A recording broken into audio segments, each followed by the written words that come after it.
Assalamu alaikum wa rahmatullahi wa barakatuh. Bismillah walhamdulillah wassalatu wassalam ala rasulillah sallallahu alaihi wasallam. Welcome guys. Today we're going to talk about the doctrine of divine simplicity and the Trinity. Are they compatible with each other? So in the history of Christianity and even Islamic history, many people have held this doctrine of divine simplicity and many have rejected it. So I'm going to show you what is divine simplicity and what are the ramifications of holding to such a doctrine, such that how far can you take it? Okay, we're going to explore that. So let's just get into the video. The doctrine of divine simplicity, basically, there are many ways you can be structured, but this is one way because this is useful for the way I'm going to lay out this thing for you guys. So anything intrinsic to God, this is the basic premise. Anything that is intrinsic to God is identical to God. Okay, anything intrinsic to God is identical to God.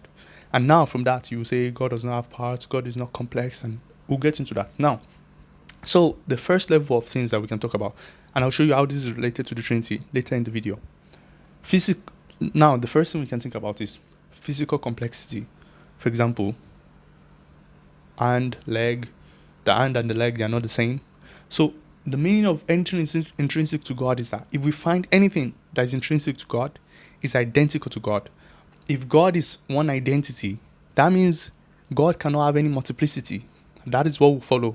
No multiplicity whatsoever, such that two things cannot be intrinsic to God and they will not be identical to each other. So anything that is intrinsic to God, they will be identical to each other and they will become one, and then they are just identical to God, which is one. Okay, that is the meaning of that. So physical complexity right away is just it's out of the window. Even people that are not that don't believe in divine simplicity. So I think divine simplicity, it has levels. Okay, it has different levels, and I'll show you how deep it can get. Some people, I'll show you the strongest form of it and why I think if you believe in especially the Catholics, the Thomists, guys that follow Thomas Aquinas, and people like this that holds on to absolute divine simplicity, the logical conclusion of that, what it should lead to, and is there any way out for them? So anyway, that's what we're going to discuss. So physical complexity means, first of all, we believe God does not have physical body, right? Even people that don't believe in divine simplicity, they don't believe God has a body. And now I'm not just going to look over, like, I don't know, like there's an Akida issue about God's hand and God's eyes. And in Islamic history, you have two different opinions, the Athari and the Ashari. The Athari, they believe, yes, God has eyes because he's revealed it to us, and God has hands. But these hands, they are not physical. They are not physical, and they are not also metaphysical. Okay, so they are non-physical. Whatever they are non-physical. We don't know it; it's beyond us. But they are not metaphysical. They are actually real. So, and the Ash'ari, they deny this. They said no, God does not have hand. God does not have anything of sort, and they think is anthropomorphization. Anyway, we are not going to talk about that. So they deny the first level of complexity. Let's say there's a being. Let's say a being that has hand and he has leg, and the hand is not the leg. Anything intrinsic to God is identical to God. So those two, the hand and the leg, they will be identical to each other under divine simplicity, and they will just be identical to God, and they will just collapse like that.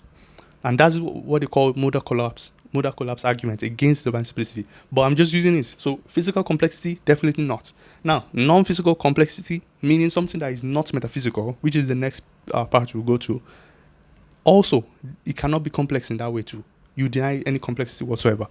Now, remember the doctrine of the Trinity now. In the doctrine of the Trinity, we have three persons subsisting in the essence of God. That's what they say. Three persons subsisting in the essence of God. Three persons intrinsic to God. Now, can you have person complexity?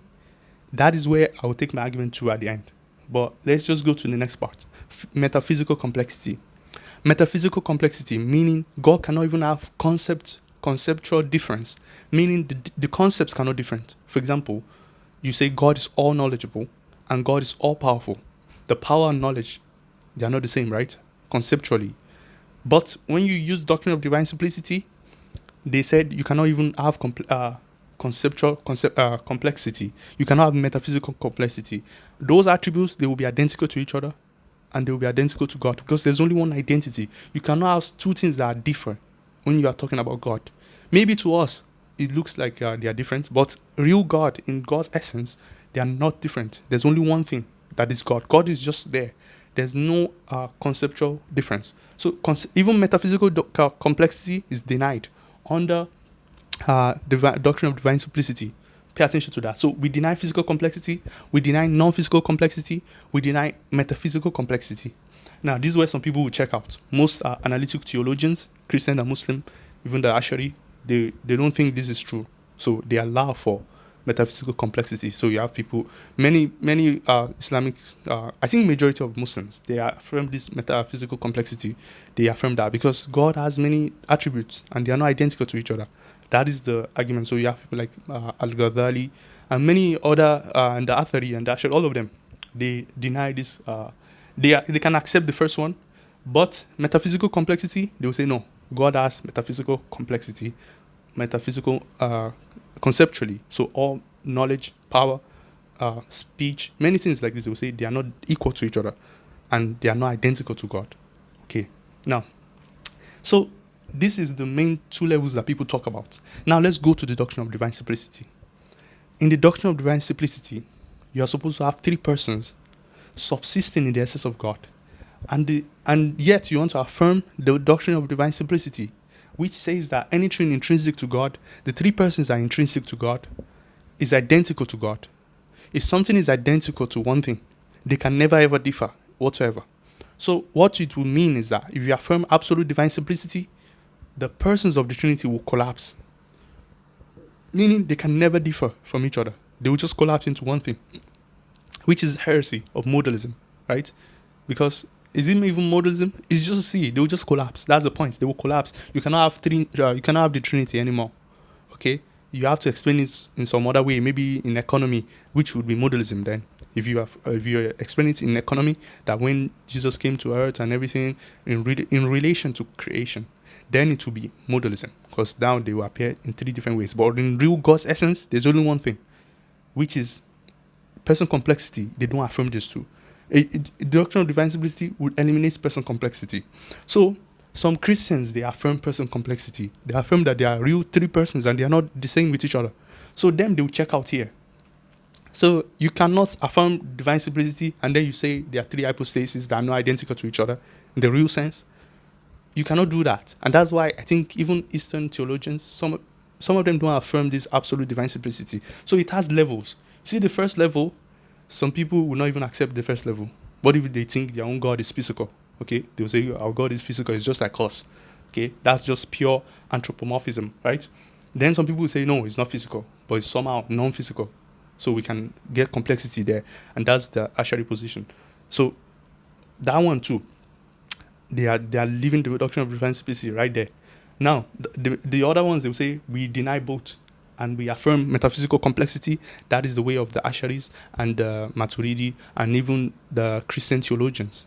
All these analytic theologians, all these William and Craig and all these people, they affirm metaphysical complexity because they don't think metaphysical complexity is like physical complexity or something that is non-physical. They think this conceptual complexity is not something, it's not an entity. There's still one agent there, but it depends on how you understand it anyway. So them, they will say we affirm metaphysical complexity. Now, this is the last part. This is the part where the Thomist doctrine from Thomas Aquinas, they want to affirm some kind of relational complexity. So you see, we've already said, normally doctrine of divine simplicity, in its strongest form, it will eliminate all this complexity. Now, the Thomists, the Thomas Aquinas, they want to affirm it destroys all complexity, except them, they want to have relational complexity. They might not want to call it relational complexity, but they said there are three relations in God because they believe in the Trinity also. How can you believe in the Trinity that they are Father, Son, and Holy Spirit, and they are not identical to each other? So what are they? If everything intrinsic to God is identical to God, you can see this image over here. Anything intrinsic to God is just God. It's identical to God. There's no difference between them. If you say there's any difference between them, we'll ask you, what is that difference? And if they differ, they cannot be identical to one thing. That is the problem. Okay? So those people that affirm this person complexity, most of them are just confused Trinitarians. This is not like I'm insulting them, but those people that always say there are three persons and one being, and they just say it like that, as if it's supposed to solve any problem. These are the people that, and maybe some of them even believe in doctrine of divine simplicity. If they don't, then they don't really understand identity. Three persons that differ cannot be identical to one thing because you have three agents somehow. Do you think there's only one agent there, or there are three agents? It depends on how you understand it. It's very complex, by the way. But I just want to show you why even this relational complexity cannot be allowed under absolute divine simplicity. So they will say, you see, this relational complexity is just God alone. There's only one agent, but this agent is relation to itself. So they want to allow this relational complexity. Let me just quote for you one of them, what he said. So you have Augustine. I think Augustine, even before Thomas Aquinas, he talks about God like this. So he said, God is like a... So imagine you have God, and then God thinks about himself. Okay, so God becomes the object of thought. Now, that God act of thinking about himself, you see, you have God, you have the act of thinking, and then you have the thought. So he said that is the Trinity. So there's only one agent thinking or reflecting on himself. That is the Son. No, then like what's it called? The thought that comes from that process. So it's like this: you have God, then God thinks about himself. That act of thinking is the Holy Spirit. The thought is the Son, which is the image. So they want to affirm a kind of aspectival complexity or relational complexity in this way. So in a way, you see, like, this is very different from the normal Trinitarians that you hear, because this one is actually much more, what's it called? Should we even call it the Trinity anymore? Because it seems to be like, how will I say, God's life on his own, and he's thinking about himself. How does that become another person? So it's very complicated. But anyway, I want to show you that under the divine simplicity, absolute divine simplicity, you cannot even have this relational complexity. They want to say you can, but we say you can't, because are these relations intrinsic to God? If they are intrinsic to God, then they have to be identical to each other. And they want to believe that God's, what's it called? The relation are not each other, because if they are each other, they just... And that's what will follow from doctrine of divine simplicity. And that's my whole point. Even relational complexity cannot be allowed. So if you really want to hold on to this absolute divine simplicity, you will just have God that has nothing, no attributes, no complexity whatsoever, no relational complexity, no metaphysical complexity, no personal complexity or anything. It's just one unit, one single thing. God just is. You cannot even say anything about God. Where do you get this? You get this in the Neoplatonists. The Neoplatonists, they believe there's this kind of God like that. So the one or the good in Neoplatonism is absolutely simple. There's nothing you can say about the one. Okay? You use negation, you use many things. You cannot say anything about the one. And those are the people that are really staying true to absolute divine simplicity. And they will tell you right away that there's no complexity whatsoever. All this complexity, they will deny it. And if you ever tell them about this kind of the Trinity, what is the Neoplatonic view of the Trinity, they will say somehow they are very similar. By the way, I'll make another video showing the similarity between the Trinity. You see this analogy I just gave you of the knower, the known, and the act of knowing. That stuff I just gave you, the Neoplatonists use this kind of language. And St. Augustine, by the way, he was a Neoplatonist before he became Christian. So he has that kind of concept. But then they will take it extrinsic to God. It will not be intrinsic to God. Do you understand? Imagine those relations we just talked about. But it will be extrinsic. It cannot be intrinsic to God. Because God is absolutely simple in this idea. So you will just get, what's it called? They are going all the way. You see, the first one is those that just think God is physical. And then the other one is those that think God has no concept whatsoever. And it's absolutely simple. So, and then in the middle, you will find other people. So, I don't know which view you hold. I don't know your Akida or whatever. But this is just what it shows. Now, anyone that you see that talks about the Trinity, if you ask them, do they uphold divine simplicity? Just show them that this will just annihilate the person of the Trinity. Because you cannot have any complexity whatsoever in God. Everything is identical to God. They will get one. So there's no Trinity anymore. And if they don't, now let me show you the other side. If they don't affirm the doctrine of divine simplicity, they are not also safe. You can also make criticism of that position, because then they will fall into any of these views. And you can criticize them, by the way, on this issue. Because if the persons of the Trinity, they are not metaphysical concepts, they are not metaphysical concepts, they are real agents. If there are three agents, then how do you not have three gods? You see? And many things like that. And if it's one agent, and those persons, they are not agents, then what are they? So you can see they will become parts, and that's called partialism. So many things like this, and I don't see where the Trinity fits in all of this, unless you want to affirm some kind of what's it called, monarchical Trinitarianism, where the real God is the Father, and the Son and the Holy Spirit, they are divine, but they are not the real God, in that kind of sense.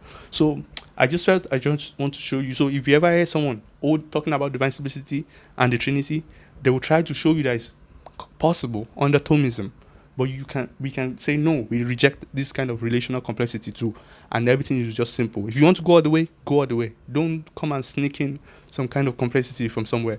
Just show us, hey, I'm trying to reduce my simplicity, because we already checked out. Most of us, we already checked out at the metaphysical complexity, because we believe God has metaphysical complexity, in at least in relation to us. And some people will want to say it's actually real, but should that even be a problem? It depends on what you're thinking. And I'm also working on this, by the way. I'm still thinking about these issues. But divine simplicity, there are some Islamic philosophers that have held this view before, divine simplicity. So it's not like totally alien to Islamic distance too. But majority of Muslims deny it anyway. They reject it. But some people do. They hold this view. So I just wanted to show you. So basically, the philosopher, and some Sufis, they hold on to this doctrine of divine simplicity. And somehow I think there's even problem with this doctrine of divine simplicity. I think there's a break in the line of discussion. What are we really talking about? I think we are talking in two different languages sometimes, but still it will still apply to the Trinity anyway. But I want to show you why. I think maybe everybody is just talking about the same thing, but in two different ways.